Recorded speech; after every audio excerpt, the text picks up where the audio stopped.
না, সিপিএম তো ঘোষণা করে দিয়েছে তারা এর মধ্যে নেই। সিপিএম তো গতকাল কি গত পরশু তো পরিষ্কার বলে দিয়েছে যে আমরা এই ছাত্র আন্দোলনে নেই। তারা নাকি আরএসএস ফারএসএস কি সব গন্ধ পাচ্ছে। এত গন্ধ কোথায় পাই আমরা বুঝতে পারি না। যে পচা দুর্গন্ধটা বেরোচ্ছে নবান্ন থেকে সেই গন্ধটা পাচ্ছে না।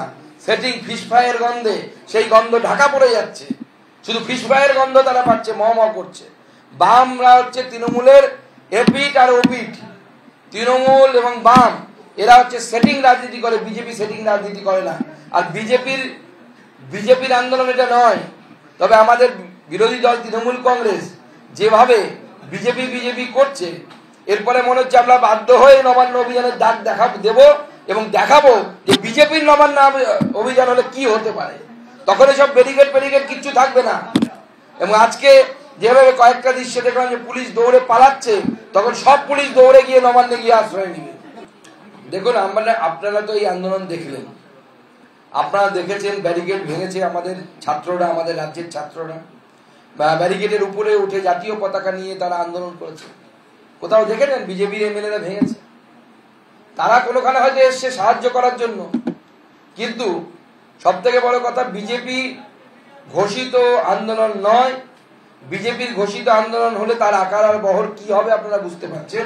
বিজেপি এই আন্দোলনের সাথে লিগালি এবং মেডিকেল হেল্প দেওয়ার জন্য আমরা আছি, কিন্তু সংখ্যা লোক পাঠানো এসবের মধ্যে বিজেপি কোথাও ছিল না। বঙ্গীয় ছাত্র সমাজ তাদের নিজের ক্ষমতায়, তাদের নিজে, এবং তারা কাউকে আহ্বান জানিয়েছে। অনেকে হৃদয় থেকে মনে করেছে আমাদের এই আন্দোলনে সামিল হওয়ার প্রয়োজন, তারা চলে গেছে।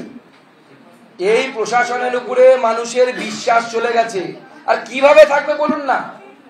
এই যে মূল অভিযুক্ত যে ধরা পড়েছে সঞ্জয় যে বাইক নিয়ে ঘুরে বেড়াতো, সঞ্জয়ের বাড়িতে যে বাইক পেয়েছে সিবিআই, সেই বাইক রেজিস্টার করা আছে কলকাতা পুলিশের সিপির নামে। তারপরেও মানুষ বিশ্বাস রাখা উচিত এই পুলিশের উপরে।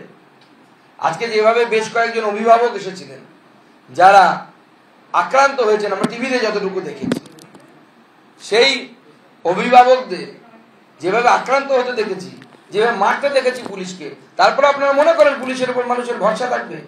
বাঙালি ভালো সভ্য জাতি, শিক্ষিত জাতি বলে চুপ করে আছে, নাহলে রাস্তায় তৃণমূল নেতাদেরকে ধরে কান ধরে উদ্বোস করানো শুরু।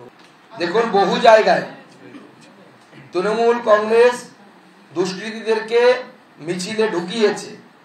আমরা হাওড়ার ক্ষেত্রে খবর পেয়েছি যে আন্দোলনকারীদের পেছন থেকে তৃণমূল কংগ্রেসের দুষ্কৃতীরা ইট পাটকেল মেরেছে এবং তাদের পোশাক আশাক থেকে চেনা যাচ্ছিল যে তারা এই ছাত্র আন্দোলনের লোক না। এবং একজন বোম নিয়ে হামলাকারীকে আন্দোলনকারীরা ধরে বোম মারছিল, যে পুলিশের হাতে তুলেও দিয়েছে, তার ভিডিও আছে, চাইলে আপনারা আমাদের কাছ থেকে নিয়ে নেবেন।